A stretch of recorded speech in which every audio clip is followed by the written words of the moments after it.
Lázaro Cárdenas del Río, Jiquilpan 1891, Ciudad de México 1970.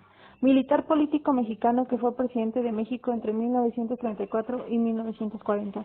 Recordado y querido como uno de los mayores estadistas mexicanos de todos los tiempos. Cárdenas hizo más que cualquier otro presidente para consolidar la revolución y llevar a la práctica sus ideales de justicia e igualdad. Lázaro Cárdenas fomentó la educación a todos los niveles, estimuló la formación de organizaciones sindicales, renovó la administración pública e impulsó como nadie lo había hecho antes la reforma agraria. Sus convicciones nacionalistas lo llevaron a nacionalizar los ferrocarriles en 1937 y al año siguiente la industria petrolera, que estaba en manos de compañías británicas. A partir de 1934, la educación socialista se implantó como producto del régimen cardenista con visión social y objetiva, dando iniciativa a las instancias que participaron en ella, maestros, estudiantes, líderes políticos, entre otras. Con el cardenismo, la educación socialista se enarboló como bandera, y se trató de verla como una nueva enseñanza distinta a la que se estaba llevando a cabo, y sin resultados positivos, se trató de aplicar como una innovación importante que marcaba los principios contemplados de la Constitución. 17. Por lo que a la educación se le planteó de manera enfática con el general Lázaro Cárdenas, como una cuestión social que llevó a las masas desfanatizadoras y contribuyendo a su bienestar, porque a final de cuentas era su objetivo final. La educación en el cardenismo. Cárdenas no solo es famoso por la expropiación petrolera, su visión fue más allá de la industria energética e incluía la educación. Fue muy polémica su reforma al artículo 3 de la Constitución que decía: la educación que impartirá el Estado será socialista, y además de excluir toda doctrina religiosa, combatirá el fanatismo y los prejuicios. La reforma educativa que impulsaron Cárdenas y sus allegados reflejaban un proyecto de país, una cierta visión de lo que México tendría que ser a futuro y una determinada interpretación de su presente. La idea de tener escuelas socialistas se correspondía con el reconocimiento de que el problema agrario era un punto clave para la construcción de un país más justo y equitativo, así como la industrialización de las ciudades era un elemento fundamental para el desarrollo económico y social de un territorio aún en gran medida colonizado, tal como el mismo Cárdenas expresó. La educación se consideraba como el primer paso de un proyecto integral. Tal proyecto se reflejó en los libros de texto que la SEP distribuyó en aquellos años, que contrastaban enormemente con el material común en las escuelas antes de la llegada de Cárdenas al poder. Para impulsar la nueva educación, se publicaron 2 series de libros de lectura para los alumnos de primaria, Simiente para los alumnos de las escuelas rurales y Serie C para alumnos de las escuelas urbanas, ambos en 1936. Compañeros, el día de hoy me encuentro en el domicilio del señor Alejandro Guerrero Cervantes, a quien le voy a realizar una entrevista, iniciando con la primera pregunta. Durante el transcurso de su educación, ¿cómo era el sistema educativo? El sistema educativo, por lo regular, en cada sexenio presidencial, cada gobierno propone un nuevo modelo educativo.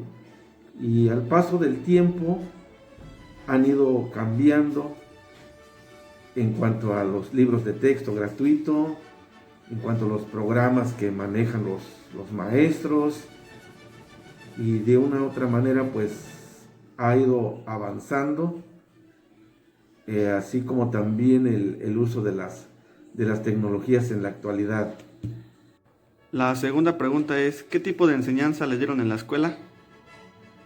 El tipo de enseñanza que obtuve en mis inicios en mi educación primaria, porque no tuve la oportunidad de ingresar o preescolar, fue lo que hoy se le conoce como una enseñanza tradicional, porque únicamente el maestro compartía la enseñanza y uno como alumno la recibía.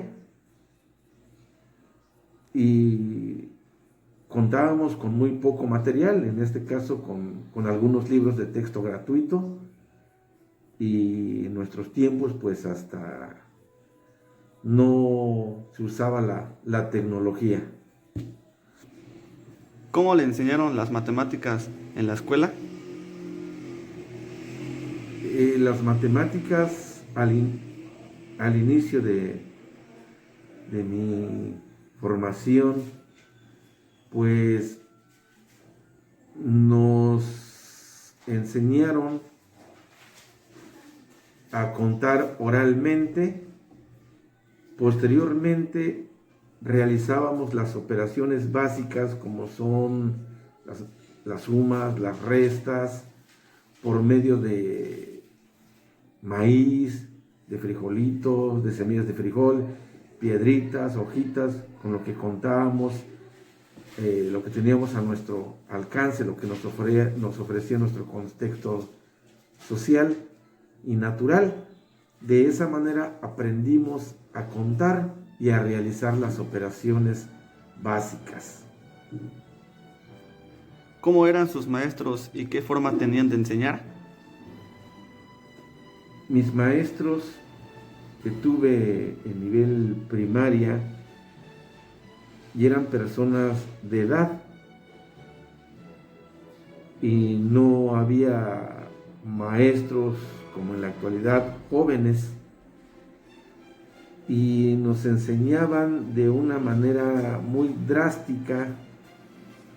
Eran muy exigentes en el sentido de que aplicaban el castigo, que de una otra manera ellos pensaron o nos formaron que era de una manera ser más responsable en las actividades que realizábamos o las tareas extraescolares. Y pues de esa manera nos formaron nuestros maestros en educación primaria. En lo sucesivo, pues fuimos compartiendo, sociabilizándonos con maestros más jóvenes. ¿Qué diferencia observa usted en la educación de ahora a la de su época? La diferencia más notable es en la forma de enseñar. Otra de las cosas muy importantes que he notado es de que anteriormente los niños éramos más operativos, ayudábamos más en el hogar de una otra manera, y en la actualidad los niños ya no lo quieren realizar. Y algo muy importante es de que hacían mucho hincapié en la asignatura de civismo, que en esta ocasión es formación cívica y ética, donde rescatábamos y poníamos en práctica mucho los valores, y en la actualidad se han ido perdiendo, que de una otra manera han tratado de rescatarlas. En su opinión, ¿cree que los conocimientos que le impartieron le han servido hasta el día de hoy? Claro que sí. Gracias a esos conocimientos sé leer, puedo realizar operaciones, resolver problemas matemáticos,